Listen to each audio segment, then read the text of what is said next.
and everything, so it is slowing the harvest up a little bit. The lines are a little bit longer, but everybody seems to be getting through Okay, it. I just can't hear anybody. Touches everything. You need to, are you muted? Yeah, pretty much. You're muted. Oh, you're not muted. You're good. My sound is turned down because it has a feedback. I just told him how good they were. They were so quiet. What is happening here? And that I was need to really get back. nice. Go, there you go. She is toying with maybe doing Gotcha. something, Okay. taking the voice to the Zoom. Hear now? or something. I can hear. That's how you turn your speaker off. How do I get everybody on the screen here? I don't want to see the speaker. I want to see the screenshot. View, Huh? Well, Valerie. she didn't have a date. She was gonna talk to Jason. Wonderful. The screen thing went on the tech person. I know. God, everybody be afraid. Nothing is. All right. Can everyone hear me okay? Yep. All right, everyone can hear me. Great. We had an interesting last 15 or 20 minutes, but it was quite interesting. So, all right, I think we're ready to go. I'll call the meeting to order. Everyone stand for the Pledge of Allegiance, please. Wait for the flag to come up.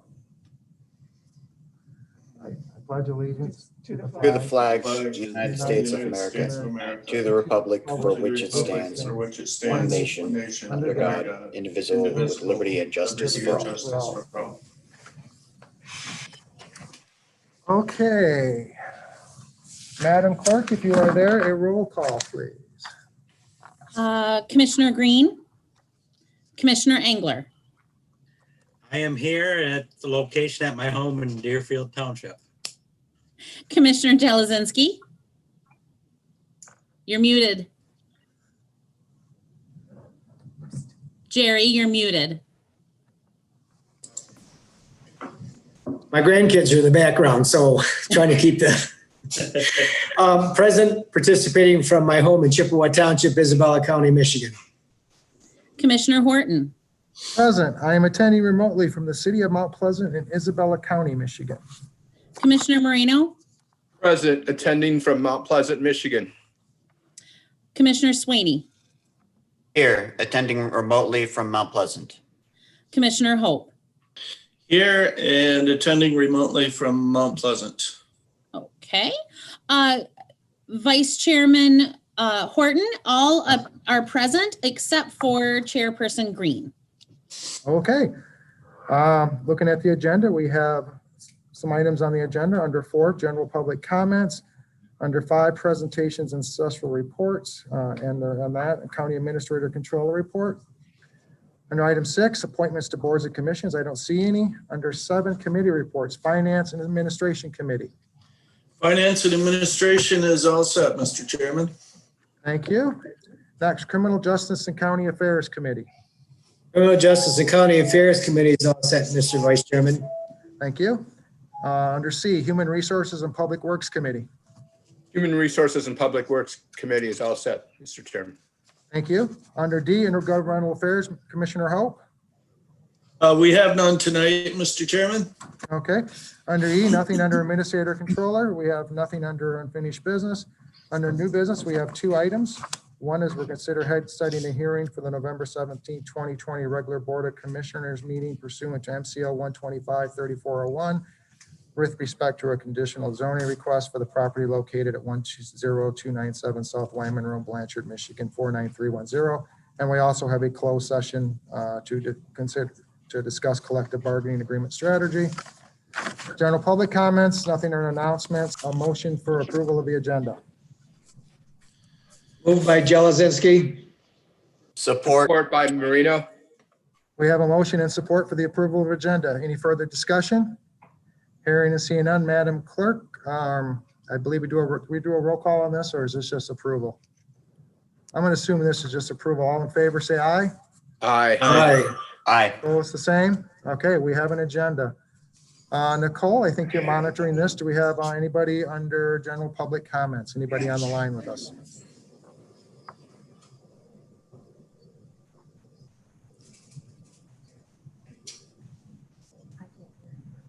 I don't see anybody or hear anybody. So we are not going to, we're going to close public comment then and go to presentation and special reports under the County Administrator Controller Report. Yes, sir. Oh, We are having some technical issues here, so we're going to just move on through. Are you hearing things, an echo, or are the commissioners and the public who are on the Margaret, phone you're coming okay? out as muted. I'm coming out as muted. Right. All right. Can you hear me? Gotcha. Okay. All right, Much better. much better. It was totally mute before. I apologize. We're having some issues. So my controller report is fairly brief today.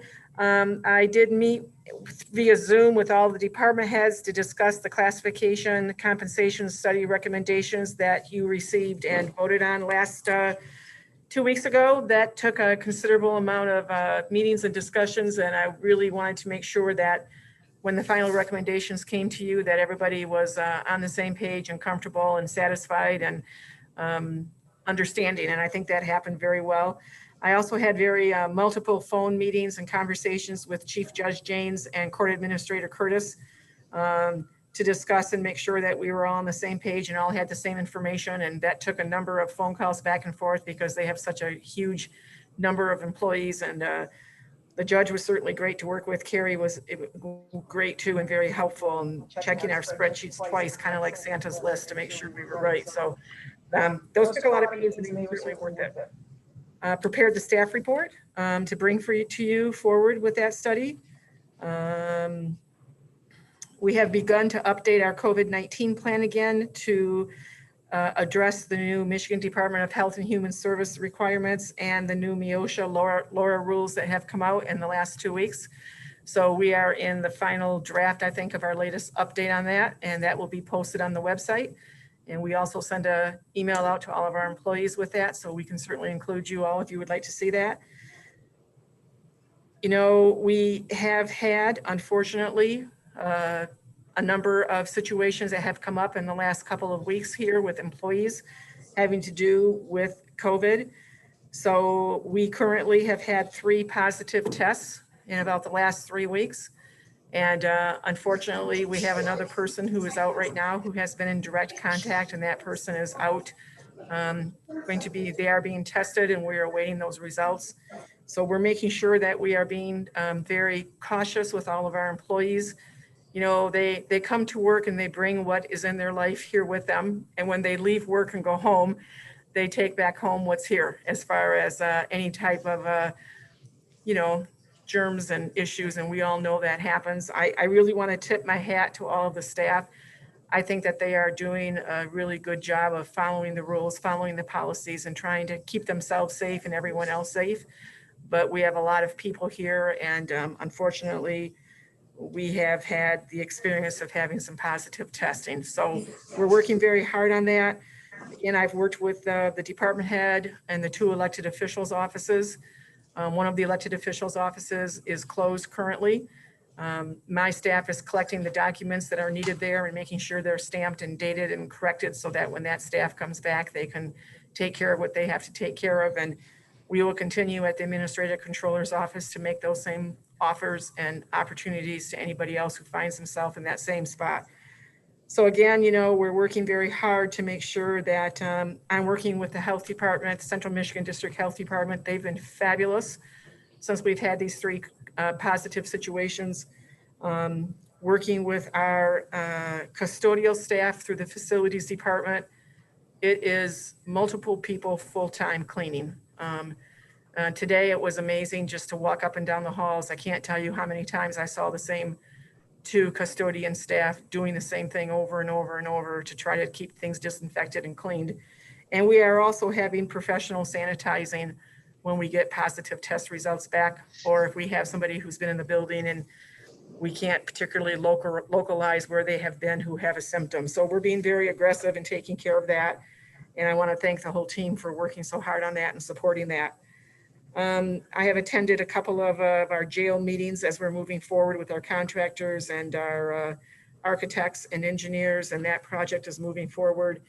And as I said at the beginning, we're working on our policies and our procedures and our plan for the COVID-19 plan. So And also, monitoring the new legislation that is passed, talking with our legislators. I want to certainly compliment and thank our state rep, Roger Hauk, who did a great job in helping, and Rich Outman too, from the Senate side, but helping get the Open Meetings Act amendment through and carrying that over the finish line for all of us that are municipal people. It was a great effort by them. So we certainly appreciated that. That's kind of the highlights, sir. Thank you. Thank you, Margaret. I had to put in my headphones because we get a little feedback from Margaret's talking that goes into my headphones. So here we have no appointments to boards and commission committee reports. First up, Finance and Administration Committee. Thank you, Mr. Chairman. First up is consider accepting and placing on file the October 1st, 2020 routine personnel items as presented. And we have one new hire, a dispatcher, Katie Stafford. Congratulations to her. The rest are all step increases. And as Commissioner Horton pointed out in committee, as you can see, the deputy for a 4-year step increase is now at $29.20. So we've got that wage up to where we're competitive and able to attract and retain good quality people there. So any questions on the routine personnel items? Hearing and seeing none, then that item will move forward to tonight's consent agenda. And item number 2 is consider ratifying and placing on file the October 2nd, 2020 invoice list in the amount of $334,932.96. The October 9th, 2020 invoice list in the amount of $338,536.26. And the adjustment list dated October 15th, 2020. Just a quick look at these one at a time. We got our Verizon bill on this is the October 2nd list. Mid-State Health Network quarterly PA2 liquor tax distribution, $47,000 there. Our biweekly HATS contract, our Otis elevator contract, Central Square Technologies, annual MCT maintenance and user fee contract, Procom, NetSource One, network upgrades, and then several public defender appointments. State of Michigan quarterly remonumentation fees, and then State of Michigan September District probate court transmittals. And then on the October 9th list, we have our monthly medical examiner contract, Clark Construction, September construction services for the jail administration, JP Morgan Chase, our credit card, monthly credit card charges, State of Michigan September Circuit Court transmittals, some drain repair work, and then some fourth quarter PA 105 denial interest for the treasurer's office, our Securus jail prepaid cards for the sheriff's department. And then moving on to the adjustment list, we have 2 lists. One's from October 2nd. We have the Gordon Food Service early payment discounts that we always see. One invoice decreased due to an entry error, a duplicate invoice that was caught, and then some mileage calculations that looks like were adjusted. And then the October 9th list, Gordon Food Service again, Crapple Ford invoice decreased, removals of sales tax. The Frontier invoice increased, credit was misapplied, and then Crapple Ford again, invoice voided, was already paid. So any questions on any of those invoice lists or adjustment lists? Okay, hearing and seeing none, then those items will be forward to tonight's agenda. And item number 3 is consider approving the 2020 October apportionment report as presented by the Equalization Department. And Pete Preston, our contracted equalization director, is here to walk us through that. Pete, it's all yours. Good afternoon, everyone. Thank you. First of all, apologies for this being so late.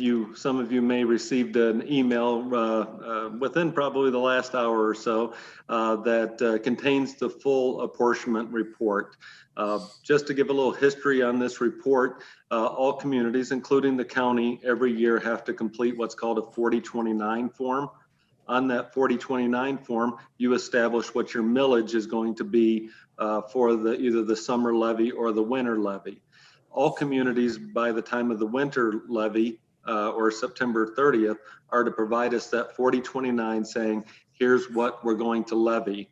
And then it's the responsibility of equalization after we receive those, send them back for correction. So if they send them to us on September 30th and we notice that they didn't put in the Headley override or there was some rounding error, we send it back to them. So sometimes it gets very tight in order to make your agenda. So my apologies for the last minute documents provided. Equalization for a number of years has provided a very substantial report. However, there's only a few pages that are actually the apportionment report where we take the local community's millage and then we apply it to the taxable value that was determined earlier in the year through the equalization process and christened by the Board of Commissioners as well. And we give what an estimated taxable or tax revenue is collected by each one of those levying units. So this apportionment report goes way back in Michigan tax history to provide. And so the equalization director, once the board accepts, will send it on to the state tax commission. So this is a very standard process that that is brought before you. Some of them have bulk, some of them a little lighter, but really pages 20 through 25 and pages 27 through 30 are the actual apportionment report of the document you've been provided. And I'll be happy to answer any questions you may have.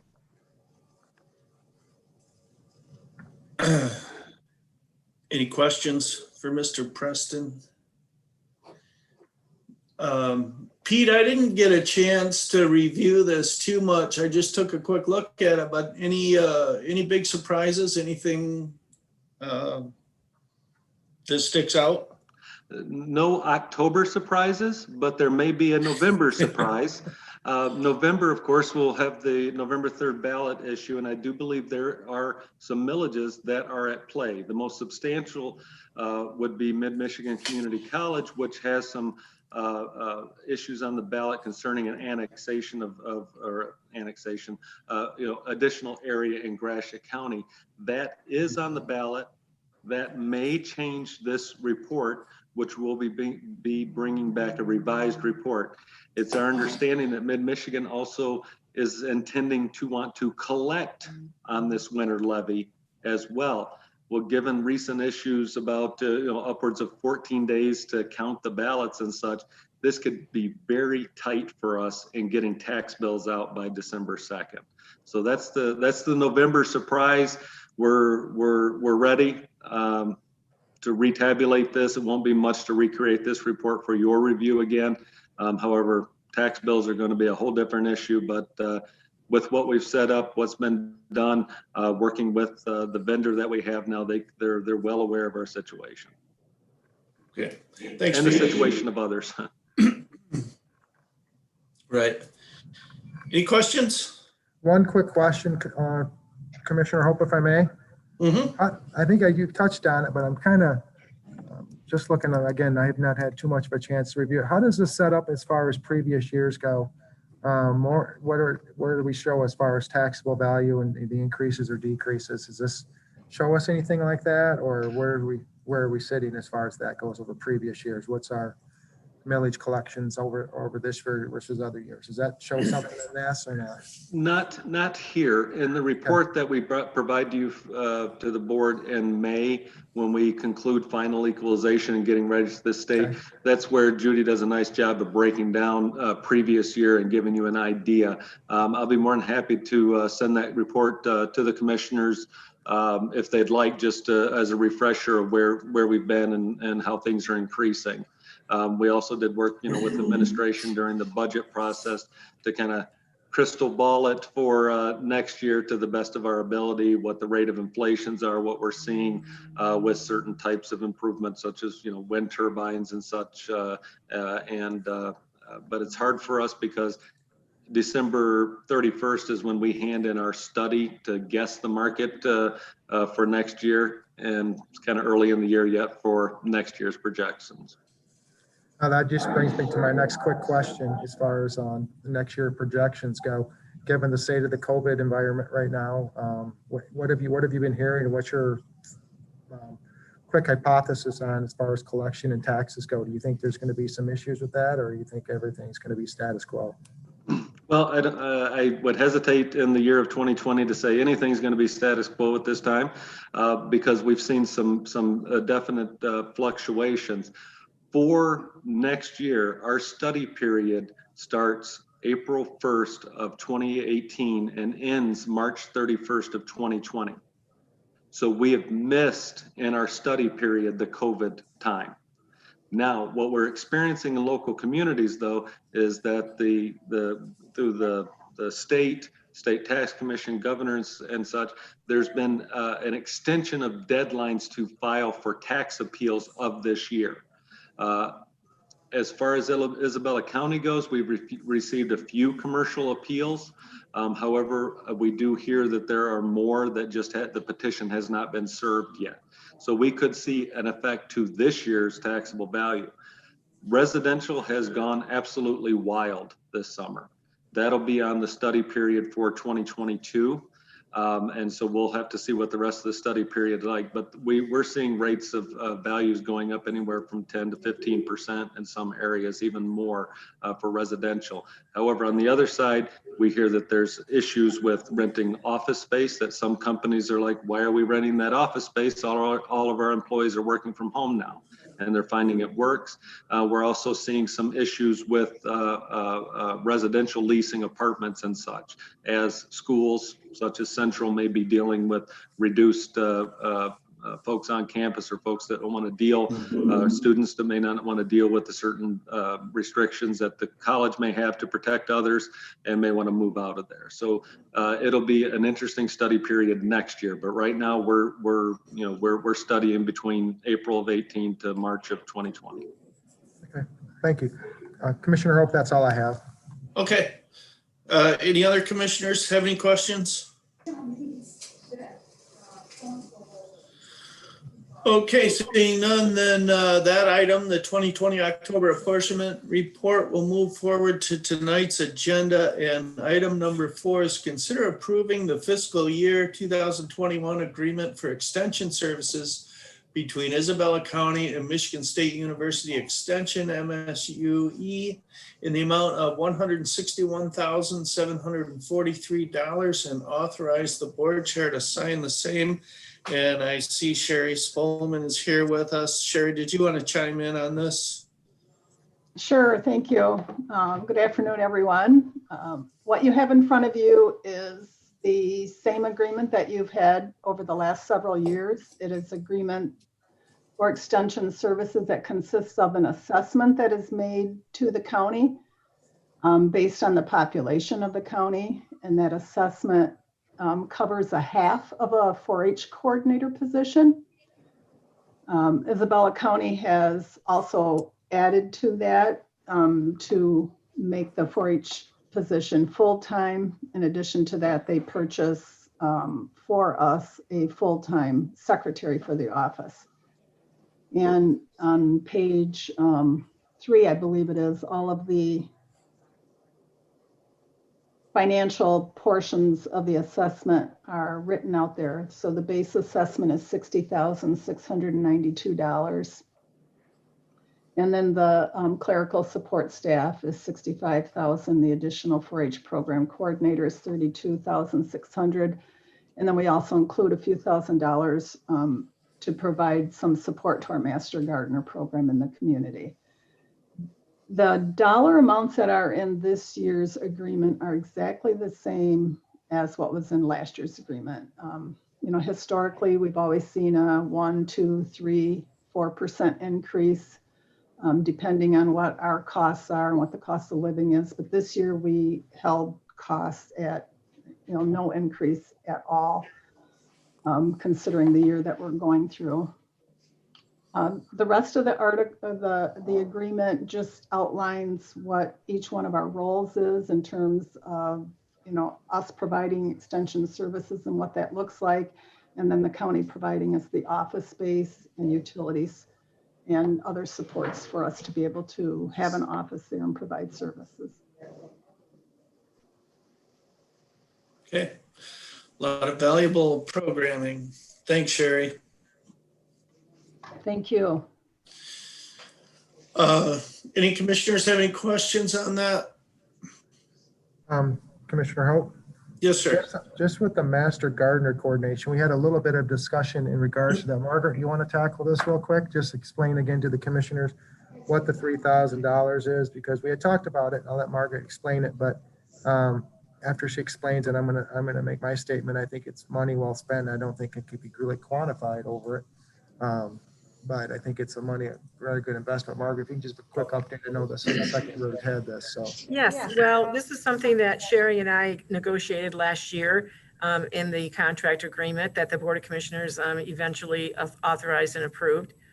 You know, the Master Gardener, and I said this at the committee meeting, at first when Sherry and I first talked about it, I was kind of like, oh, should we spend public money on that? But the truth of the matter is that Master Gardeners do a lot of volunteer work in our community. And one of the places they volunteer and do the gardens for is the county building.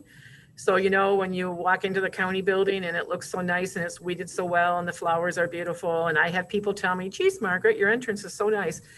It is the Master Gardeners who are doing that. And they do that at a lot of other public institutions and other places too across our community. And I don't think that there's ever been a time that is probably more of a good example of the healthfulness, both emotionally, mentally, and physically, for people who can do something like that and enjoy doing it, having the opportunity to do it, given the situation that we're in. So I think it pays for itself. $3,000 for us, I think, is a great investment back into the community in a way that, you know, we all are huge supporters of 4-H. We're all huge supporters of the food programs at Extension and all the other leadership programs and everything else they do. And whenever I hear a judge say, I never have a 4-H kid come in front of me, I always smile because I am a former 4-H kid. I'm certainly a huge supporter of that. But I think the Master Gardener program, yes, people do also pay to participate. This is hopefully helping somebody who maybe can't afford to pay to participate. And I just think it's a great way for us to give something back. Thank you. That's all I have on this. Okay. Anyone else have questions or comments? Hearing none, then that item will also move forward to tonight's agenda, which brings us to item number 5, which is consider adopting Isabella County Board of Commissioners Resolution number 20-10-01 by a 2/3 vote of the Board of Commissioners to exempt Isabella County from the requirements of Public Act 152 for calendar benefit year of 2021 and authorize the board chair to sign the same. We've done this every year since the act took effect, I believe in 2011. The board has decided to opt out, which since I've been on the board, this is one of the things that I enjoy doing. I liked when we vote to opt out of this public act. I thought it was an overreach when it was voted into law. And I think that it's nice that we're fiscally in a position where we don't have to require our employees to pay 20% of the cost of their healthcare premium. Margaret, I don't know if you want to add anything to that or not. I would just say I agree with you, Commissioner Hope. I always enjoy making this recommendation. You know, the fact that we have great healthcare coverage for our employees and that they do co-share to a certain extent of that. You know, we've changed the premium co-shares over the last couple of years. We changed some of the co-pays at the doctor's office or whatever visits. And I will tell you, we still offer some of the best healthcare insurance, and I think that it keeps our long-running employees because we understand the value of that. And it also, I can tell you, when I make an offer to people, I always make job offers under what I call a total compensation. So any department heads who've worked here with me should be doing this because we do this and they understand that we do that. And total compensation includes what your salary is, what the benefit is, the financial benefit of the healthcare package you choose, what the retirement is, what all the other things that we offer to. And I can tell you that I can honestly say in the 7 years I've been here, particularly when I'm hiring somebody from the who hasn't worked in the public sector or has worked in the public sector and other places that the healthcare has been reduced, will say to me, really, that makes the difference. That still entices people to come. I think it still keeps people, it helps us to retain people. And again, you know, we're looking at critical situation here with the COVID, and I can't tell you how many of our employees I know have taken advantage of the great healthcare coverage we have with all the COVID related expenses. You know, nobody has to worry about getting tested. Nobody has to worry about getting treated. Nobody has to worry about that or anything else primarily that they have. So for us, it's still a very good investment for us. And I'm with you, Commissioner Hope. It's one of those things that makes me really proud that the Board of Commissioners here continue to do this. Thank you, Margaret. Any questions from any of the commissioners on that? Questions or comments? Commissioner Hope, I just want to add, I think the other two choices, we're exempting ourselves. We've done this every year that I've been on the board, and I think it's a great thing that we're doing. The other two options that you touched on, one was doing the 80-20, and then the other one was a state cap and hard cap. Again, we spend a lot of time doing our wage and salary wage and job classifications. We want to make ourselves in this community going forward have a plan, and we've done a plan with this, taking care of our employees, making sure we're keeping and recruiting the best and the brightest. So that's just another thing to do with us. So again, I'm in full support of this tonight. So thank you, Commissioner Hope. Thank you, sir. Anything else on that? Okay. Hearing nothing further than that item, we'll move forward to tonight's agenda. And Mr. Chairman, that completes the work of the Finance and Administration Committee. Thank you, Commissioner Hope. You did a wonderful job on your own there. All right, next up, Criminal Justice and County Affairs Committee. Yeah, we have one item, considering entering into a private contract provided by the Michigan Indigent Defense Commission, the MIDC, in the total amount of $1,454,506.28, with a state grant contribution being $1,216,299.96, and with the local share contribution being $238,206.32, effective October 1st, 2020 to September 30th, 2021, and authorize the board chairman to sign the same. This is dealing with the public defender's office. We've already implemented the 4 standards. The next 4 standards are under review and will be coming forward. We're required to meet the standards regardless if we approve this or not. So the contribution from the state is pretty extensive. At this point, I know there was a lot of negotiating on this year's contract. There's a couple positions that needs to be filled. And with that, I will turn it over to our public defender, Mr. Houseman. Good afternoon, commissioners. Much like Commissioner Engler just said, this is re-entering into the contract for the fiscal year 21. with the MIDC. They approved our both our compliance plan as well as our cost analysis, basically as submitted. They had originally, due to COVID, we had a extension of the due date for that. So instead of being due in April, it was due at the end of May. And thanks to Ms. McAvoy, we got that extension so that we were able to get that extra month to get it done. And it was passed first time up, no issues. So, we've made a lot of progress in the past year regarding the Public Defender's Office. We have 2 open positions right now, the Chief Assistant Public Defender, as well as the investigator position. We're dangerously close to having all the attorney positions staffed. I'm looking forward to that. And we're making substantial progress and we're almost there. So, this is just a re-entering into that contract.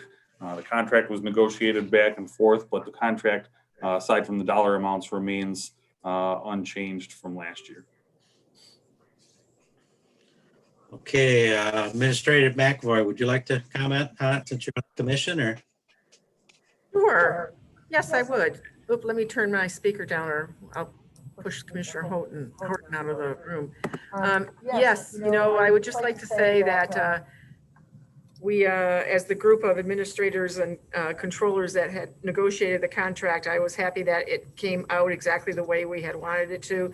But I also want to say that, Mr. Hausman is the one who did he and his staff put together the plan this year, put together the cost analysis in collaboration with Chris Whitmer of my staff from the accounting department of our staff. And Tom has proven himself to be the right person for the job here. Not that I ever thought he wasn't, or I wouldn't have hired him in that job, but he's doing a great job. He's listened to at the commission when he speaks in public comment or speaks in a public hearing.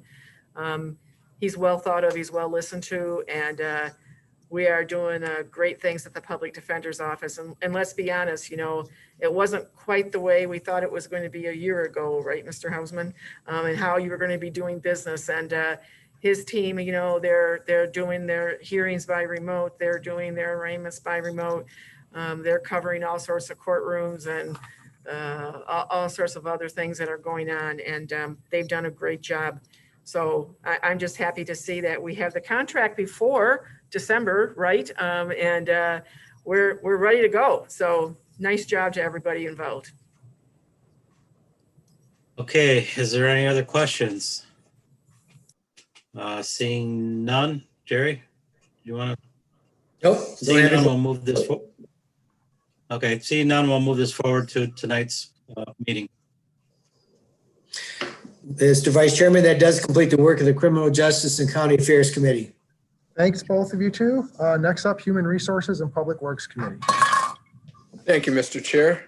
Our first item is consider approving the service fee of $5 for all county park online reservations effective November 1st, 2020. I see our director, Sue Ann Kuffmeyer, is here. Could you shed a little light on this, please? Sure. I don't know where my video is. Oh, here we go. Here you guys want to see my face. Hi. Hi. Yes, we got a online reservation system. Last year we started training and setting it up, and then then COVID hit, and we're not able to use it for our 2020 season. But this is just part of the setup that we would have done, in last March, was to present a possible service fee to help offset the cost of this reservation system with Civic Plus.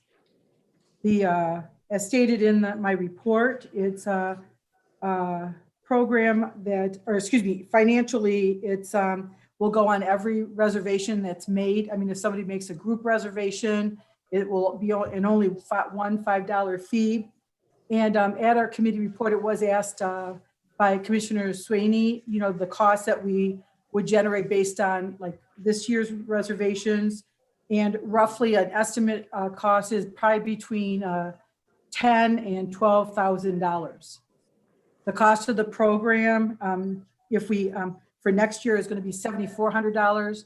And then this year, we've already spent $12,400 because we're in a contract with them to have this set up. So it's been quite a bit of money, and we hope that this service fee will help us to offset our expenditures for this program. Really adds up, doesn't it? It really does. The fees. Yes, they do. They do. So. But, Anybody have any questions or comments on that? Jerry? Just have a question. I know when I was director, we charged, I think it was $10 for a reservation fee. Is there a separate fee for a reservation other than this $5? No, Jerry, we don't do that now with the park system. There's no Okay. additional fee with using that system, and it may be reflected in fees and charges. I'm not sure if before I came here, but nope, there's no other fees. This is it. Thank you. You bet. Administrator? I would like to just say before we lose Sue-Ann. You're on mute. And we lose Tom, is I'd like to wish Sue-Ann a happy birthday. Yesterday was her birthday and tomorrow is Tom Hausman's birthday, so we're ready. You're on mute, Margaret. Pardon me? I'm on You're mute. mute. Okay, it sounded I want really to make good. sure people know it was my birthday. And as you know- And today is Tom Hausman's birthday, so I said it twice for the whole world to hear. Happy birthday to both of you. We wish you nothing but the best. Happy birthday. Thanks, appreciate it. Okay, if there's no other questions on that item, we'll move to our next one, please, Commissioner Sweeney. All right.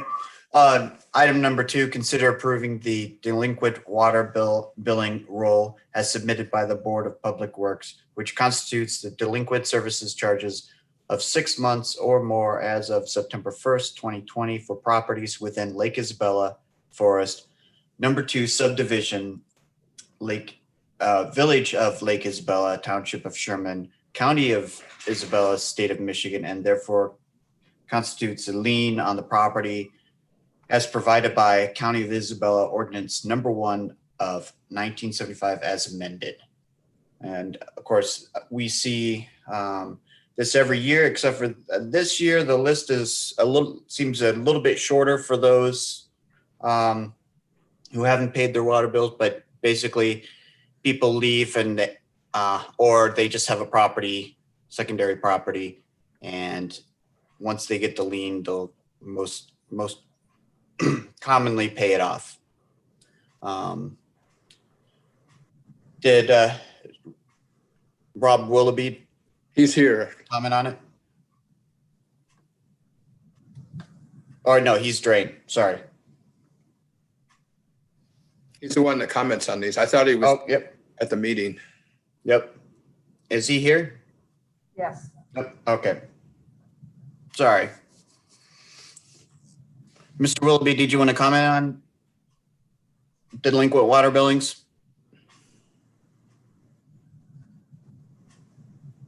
Perhaps Ms. Shoemaker would like to comment. Okay. I don't know. Ms. Shoemaker, are you on? Would you like to comment on the delinquent water bills, or Mr. Willoughby?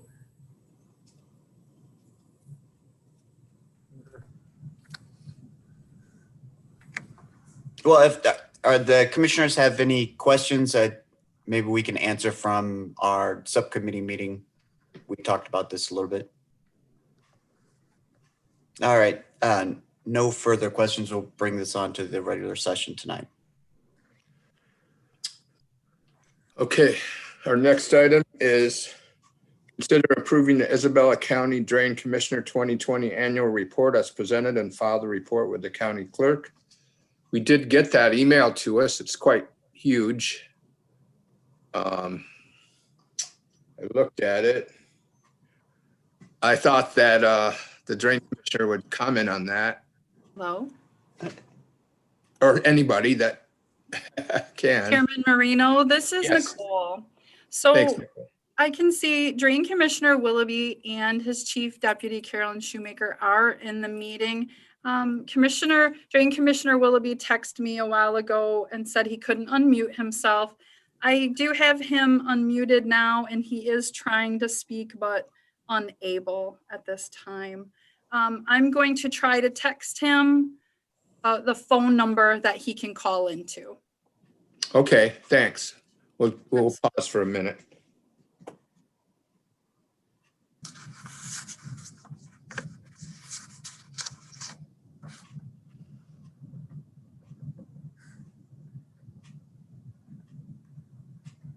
Do we want to go to items? Yeah, 45? Commissioner So Moreno, that- would you consider going to item 4 and we'll come back to Chairman Will or Sure. All right. Drain Commissioner Willoughby?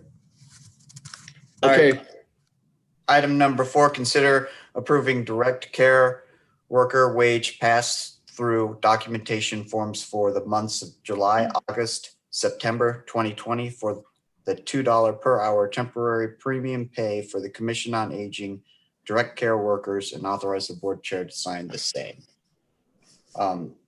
Jen Crawford, do you want to comment? I sure will. Thank you. Yeah, thank you, Jen. We were very excited. We received notice from the Region 7 Area Agency on Aging that they had received funding for the premium pay for direct care workers, and that applied to our direct care staff here at the Commission on Aging, including our personal care, respite care, and homemaking aides. And this funding is for July through September of this year, and they are giving the $2 an hour wage increase in addition to also any payroll taxes that would also be involved in that. So we would love to have you approve this so that we can get those wages to our staff. This would be eligible. We would have 10 staff eligible, 1 full-time employee and 9 part-time employees that would be eligible for this funding.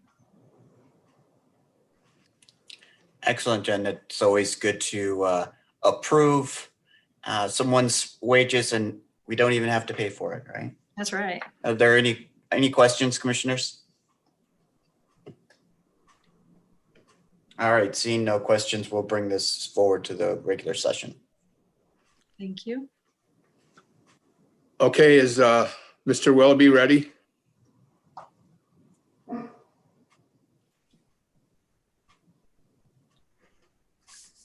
If it isn't the case, we'll go to the next item with Jen, and it's consider approving the Medicare Improvement for Patients and Providers Act, Beneficiary Outreach and Assisted Purchase of Service Agreement between Michigan Medicare Medicaid Assistance Program Incorporated and Isabella County Commission on Aging, and authorize the board chair to sign the same. So this purchase of service agreement is one that we have entered into for several years now. And what this does is it allows, we have 4 MIPA trained counselors here at the Commission on Aging, our in-home, our social workers, and also our in-home coordinator, who are all trained in this program. And what it does is it allows them to help with outreach and counseling to help applicants complete the application process for both the low income subsidy for Medicare and then also the Medicare Savings Program applications. And in doing so, we receive payment for helping them do those. We receive $100 for each of the LIS and $150 for the Medicare Savings Program applications. And in 2019, we actually received just over $3,000 for the applications that our staff were able to help clients complete. So this is just a great help for a very confusing process, and our staff, they're so knowledgeable in this and so great with working with the individuals who can use the assistance. I think this is one of the one most useful services that your agency provides. It is so confusing with Medicaid Part B, and also so generous with the subsidies for that too. I was real surprised and happy to hear that. Yes, it is a great opportunity for those who are eligible for it. Do any commissioners have any comments or questions on this item? Commissioner Moreno, if I may? Yes, go I ahead. like to echo what you just said. I think from a business standpoint, we deal a lot with the Medicare Part Ds and people's assistance, but also on a, whoops, am I not coming through? No, you're coming. Yeah. And also too, as far as a personal level, my wife and I are going through that right now with her parents as far as needing help and doing everything. So it's a very, very valuable service. Again, it's one of those things that it just adds another part of the jewel in the crown of the Commission on Aging, I think. So that, and again, it's a very, very well thing to do, because I've seen some people over the years make errors in what plans to choose and things like that. And it's just, again, I'm glad it's being done. So, thank you. That's all I have, Mr. Moreno. Hey, thanks. Commissioner Moreno. That's all right. Okay, thank you. That's going to be on the items on the regular session this afternoon. It seems like we have Mr. Willoughby, the Drain Commissioner, ready, right? Yep, I'm here. Okay. Could you say a few words about the Drain Commissioner's 220 annual report? I would like to touch on the first item first, the delinquent water bills. We are. Oh, okay, yeah, working, that's yeah, we've got a delinquent problem. water billing report. Go ahead. Yep, we're getting a few people because of COVID. They, and a lot of them are coming and paying them. But we're working with 8CAP. They've got a program for people that got way behind on their utility bills, and they're going to get. There's help. We don't know exactly how it works yet, but Tim is working with I believe it's 8CAP, through 8CAP, a program to get the people that are using water. Now, the other issue is most of the bills, most of the delinquent ones are ready to use, that just people that just don't pay, and they usually get them caught up just before we foreclose on them. So they come as they come. Okay, thank you. Anybody have any questions or comments on that?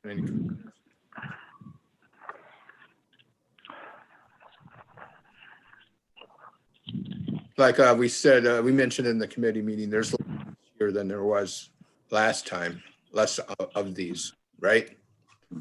Yes. Yep. That's always good.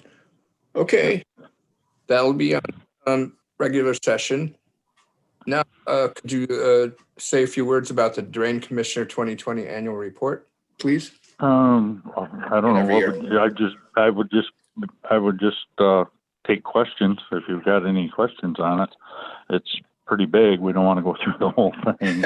Yeah, I know that. I just wondered if you had any highlights or any things that stuck out to you this year. The only highlight is the big project, the little tobacco one up in Clare, is in full swing now. We're gonna meet with the bank next week on the financing for it, and the contractor is scheduled to start, I believe, in November. Wow. We're going to start replacing their 6 bridges and a whole bunch of channel clean out, and houses that signed up that were in the floodplain that signed up, they're going to get demolished and hauled away. It's going to be a big project. We're going to be busy this winter. Thank you. Any questions? Commissioner Jaroszewski? Where are we at on the Child's Creek project? I know there's been quite a bit of work done. I noticed just nitpicky punch list items right now. The pipe is all in, and cleaning up around basins and tiles that got missed and that sort of thing. But it's just about finished out. Good. Mm-hmm. Thank you. Mm-hmm. Thank you. Anybody else have anything? Okay, thank you, Mr. Willoughby. That will be on the regular session tonight. And that concludes. Okay, thanks. Thank you, Commissioner Moreno, Commissioner Swaney. Moving on to Governmental Affairs, we have none. Under Administrator and Controller, we have no issues. Moving to unfinished business. Under Section 8, we have nothing. Under new business, I'd like to propose, after we go through item A, if we could, before we enter into closed session, if any commissioners would have a problem going into general public comments first, to allow public comments if we go into closed session. Does anybody have a problem doing that? All right, and that will be our plan. After A, we will take public comment before we go into closed session. So let's go under new business A. Commissioner Hope, you've had quite a bit of work tonight, so I'll also pile on you a little bit more. Would you like to read that, please? Absolutely.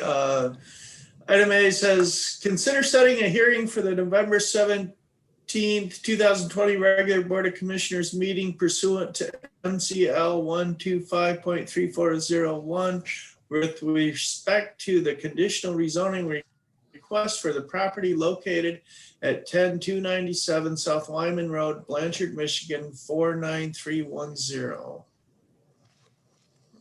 Okay. Commissioner Hope, if I can jump in on this real quick, if you wouldn't mind.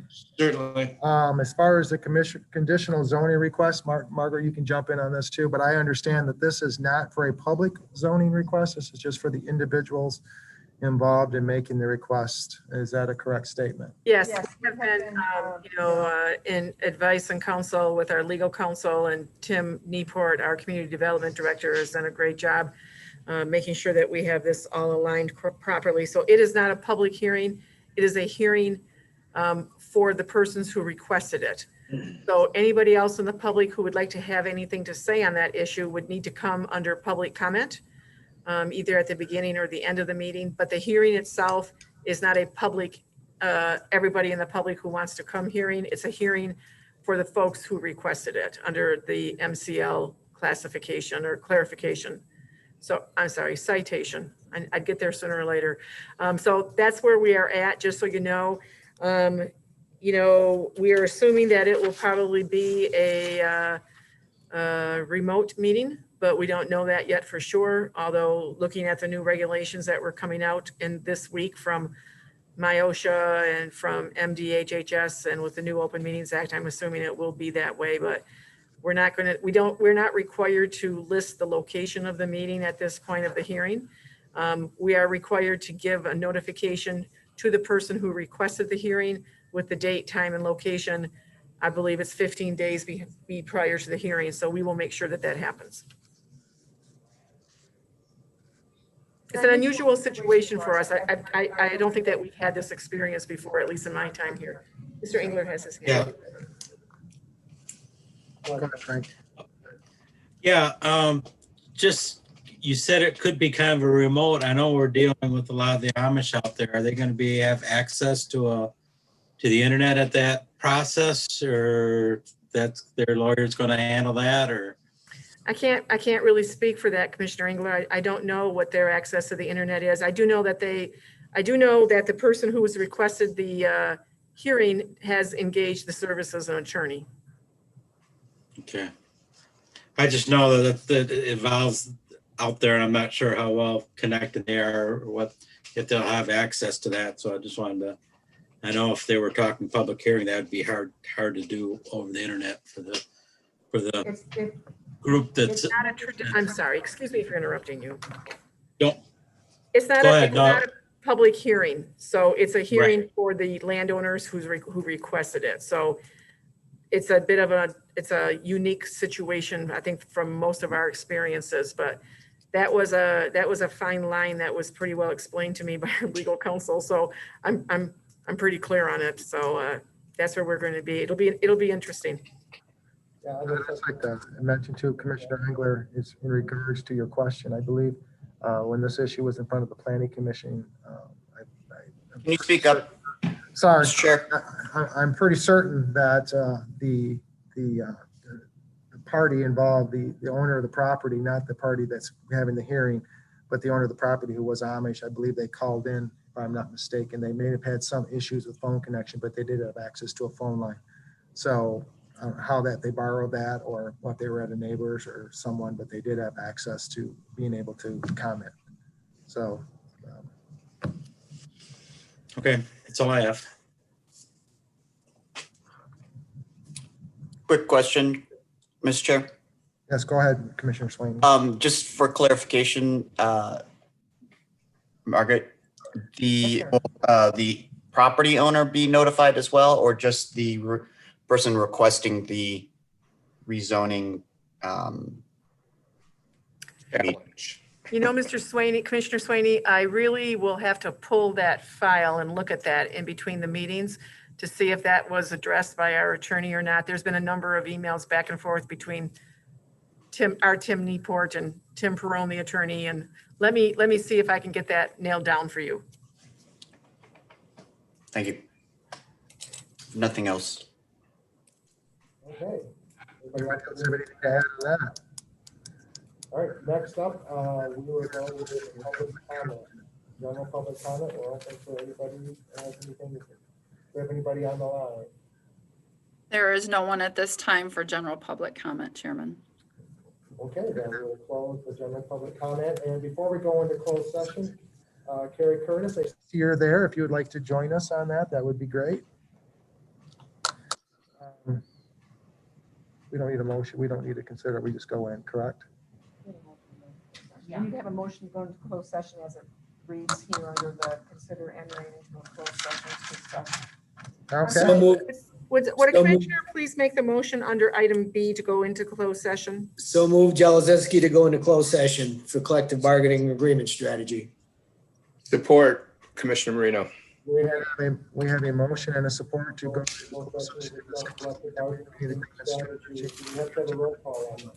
Yes. Can I? Yes. Commissioner Jelezinski, Yes. Commissioner Horton, Yes. Commissioner Marino, Yes. Commissioner Sweeney, Yes. Commissioner Hope, Yes. Commissioner Engler, Yes. Commissioner Green. Whole number of votes cast was 6. The ayes received 6 and the nays received 0. Motion carried. Thank you. And we are now going into closed session.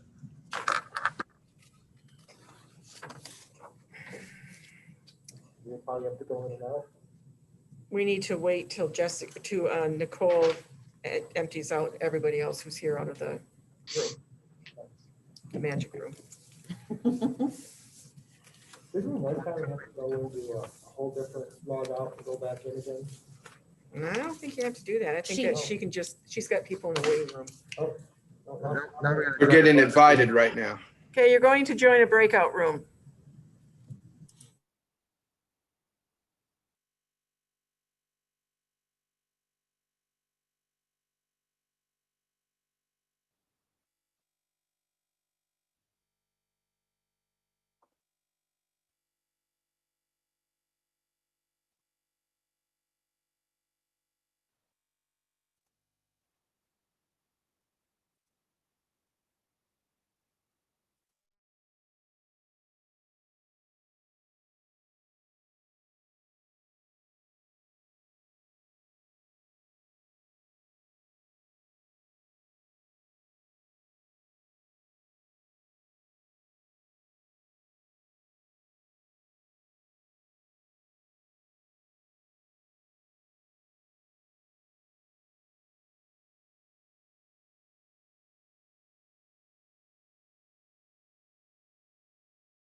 Okay. We are now out of closed session. Can I get a motion then to accept the minutes of the closed session, please? So move, Jelezinski. Moved by Support. Jelezinski, support by Engler. Any further comment? Hearing none, do we need, we do not need a motion. All in favor, say aye. Aye. Aye. Opposed, the same? All right, motion will go forward. That'll go on this evening's agenda. And with that, I believe that will conclude. My apologies. I flipped to page 3.